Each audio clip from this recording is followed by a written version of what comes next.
මම තිබුණේ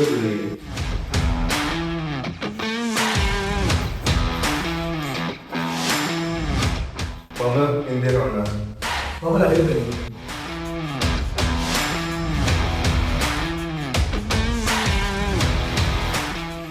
මම නිසාත් මම රවිතපේ. අපි ටීම් 7 මොනටෝ විශ්වවිද්‍යාලයේ අපි SLRC 2025 චැම්පියන්ස් ලීග්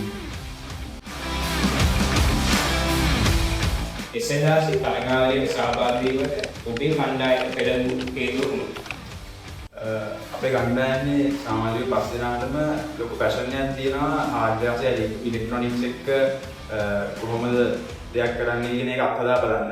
ඉතින් අපිට ඒක රියල් වර්ල්ඩ් එකේ ඇප්ලයි කරන්න ලොකු chance එකක් විදිහට SLRC අපි දැක්කා. අපි කැම්පස් එකට අපි පළවෙනි අවුරුද්ද දුන්නත් අපි හිතුවා අපි ඒක try එකක් දීලා බලනවා කියලා මේ ලොකු අත්දැකීමක් ලබා ගන්න පුළුවන් වෙයි කියලා හිතෙච්ච නිසා. SLRC ඔබේ සමස්ත අත්දැකීම් ඔබ විස්තර කරන්නේ කෙසේද? අපිට මුලින්ම ටාස්ක් එක ආවට පස්සේ අපි බලපුවාම ඒක තිබ්බා පෙට්ටි උස්සන්න, බෝල ගන්න, වතුර ට්‍රාන්ස්ෆර් ගන්න ඒ වගේ ලොකු ටාස්ක් වගේක් තිබ්බා.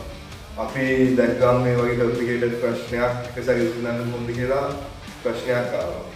අපි ඉන්ටර්වියර් past experience එක රිසර්ච් වගේ අපි පුළුවන් විදිහට එක එක ටාස්ක් එක කොටස් විදිහට කඩාගෙන සෝල්ව් කරන්න ගත්තා.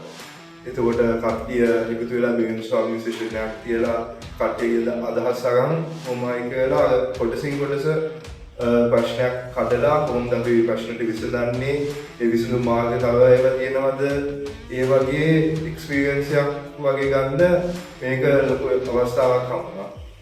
අර මේකෙදී ප්‍රශ්නේ දීලා උත්තරේ මොන වගේද කියලා සාමාන්‍ය පේපර් එකකට ලියන වගේ කෙලින්ම ඒක උත්තරයක් නෙමෙයි, මේක උත්තර අප්‍රෝච් කරන දේවල් තියෙනවා. අපේ බේසික් ලිමිටේෂන්ස් තිබ්බට අපිට ඊට උපරිම ඉඳලා අපිට එක එක අයිඩියාස් එකතු කරලා ලොකු දෙයක් ගන්න අපිට මේ අවස්ථාව හොඳ එක්ස්පීරියන්ස් එකක්. තරගයේ ජයග්‍රහණය කරා ඔබ මේ ඔබේ ගමන්මගේ සුවිශේෂී අවස්ථාවක් විස්තර කරන්න. ඇත්තටම අපි කම්පිටිෂන් එකට වැඩ කරගෙන යද්දී දවස් 4-5ක් විතර අපි ඉඳගෙන වැඩ කරා. මේ අන්තිම දවසේ අපි අන්තිම ටාස්ක් එක කරන්න දැද්දී අපි මාර්ගෙදි ඉවරලා හිටියේ.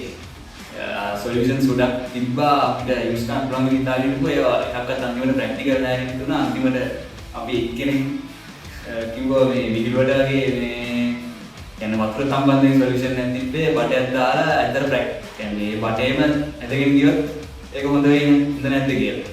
මේ ඇත්තට ඒක විහිළුවක් හැටියට කිව්ව එක අන්තිමට අපි ඉම්ප්ලිමන්ට් කරන්න හිතුවා. ඒක හොඳටම වැඩ කරා. ඒ මොමන්ට් එක නිකන් ඇත්තටම එනස් බෙටර් කියලා හිතුවා.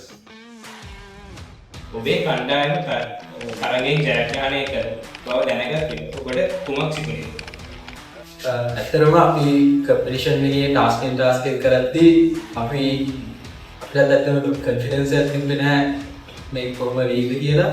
ටාස්ක් එකෙන් එකට යද්දි තමයි අපිට තේරුනේ අපි ඇත්තටම හොඳ තැනක ඉන්නවා කියලා. ඊට පස්සේ ඇත්තටම විනිං මොමන්ට් එක අපි දැනගත්තම ඉන්න කියලා ඇත්තටම අපි හැමෝටම ප්‍රවුඩ් මොමන්ට් එකක් එක කම්පිටිෂන් එකේ ඉපු ජූනියර්ම ටීම් එකක් විදියට අපි උදා අපේ ටීම් එක ඔය අපි තිබ්බ පැෂන් එකයි කලින් වගේ නිදි නැති පැය කීක මානසික ආයතනකින් අපිට දිනන්න පුළුවන්.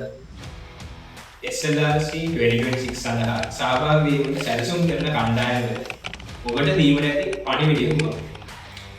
අතන කියන්න තියෙන්නේ SLRC කියලා කියන්නේ ඕන කෙනෙක්ට ඉගෙන කෙනෙක්ට වුණත් එක්ස්පර්ට් කෙනෙක්ට වුණත් රෝල්වක් වුණා මට්ටමක රොබොටික්ස් කරලා තිබ්බත් කියන්න තියෙන්නේ අර SLRC වලින් එන එක්ස්පීරියන්ස් එක ඇත්තටම මාර විදිහට වැදගත් කරනවා. ඒක දැන් අලුතෙන් තියෙන ලෝකයේ වෙනස් වෙන විදිහත් එක්ක රොබොටික්ස් කියන්නේ ලොකු පාර්ට් එකක්. ඉතින් ඒ රොබොටික්ස් කියන ලොකු පාර්ට් එකේ ඔයගොල්ලෝන්ට يعني පොඩි හරි hands on experience එකක් ගන්න පුළුවන් තැන තමයි SLRC කියලා කියන්නේ. no matter يعني කොච්චර experience වුණත් ඒක ඇත්තටම ඇවිල්ලා experience කරලා ඒ රොබෝට් කෙනෙක්ව හදන විදිය, ඒ මෙකැනිසම්ස් ටික, ඒ ෆිසිකල් ඇස්පෙක්ට් එක නැත්නම් ඒ කෝඩින් ඇස්පෙක්ට් එක ඕන එකක් ඔයගොල්ලන්ට ඇවිල්ලා experience කරලා දැන් ගන්න learning experience එක මම හිතන්නේ මාර වටිනවා.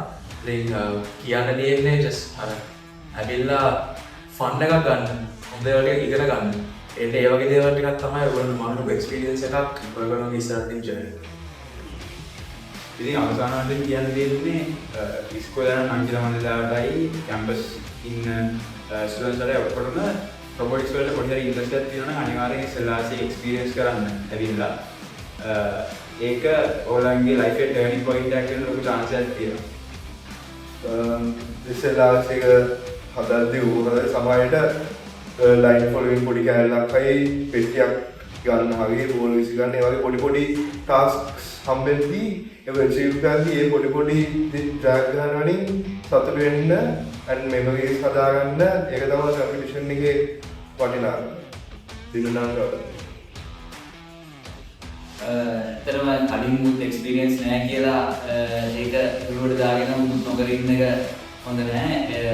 අපි පුළුවන් තරම් හදන්න ඕන අලුතෙන් හරි මොකක් හරි පටන් ගන්න ඉදිරියට යන්න. ඒකින්ද අනිවාර්යයෙන්ම ඔයගොල්ලෝ කලින් නොකර කියලා නිකන් ඉන්නක ඔයගොල්ලෝ ඉස්සෙල්ලා RC කම්පිටිෂන් එක රෙජිස්ටර් අනිවාර්යයෙන් මේ පාර පාටිසිපේට් කරන්න. මට අවසාන වශයෙන් කියන්න තියෙන්නේ think smart හැම ප්‍රශ්නයකටම ඉන්ටර්නෙට් එකකින් එක විදිහේ උත්තර තියෙනවා සමහර විට ඔයා දෙයක් දන්නේ නැති එක ඔයාට ඇඩ්වාන්ටේජ් එකක් වෙන්න පුළුවන්. ඒ නිසා අනිවාර්යෙන් කම්පිටිෂන් එකට දාන්න ඕනෙ කරන්නේ. මලන්තියේදී කියන්න තියෙන්නේ එක්සලාසී කියලා කියන්නේ නිකම් කම්පිටිෂන් එක නෙවෙයි ඒක එක්ස්පීරියන්ස් එක. ඉතින් අනිවාර්යෙන්ම ඒක ලර්න් කරගන්න තියෙනවා. ඉතින් අනිවාර්යෙන්ම ඇවිල්ලා පාටිසිපේට් and ඒක තමයි කියන්නේ. Then see you at SLRC 2020.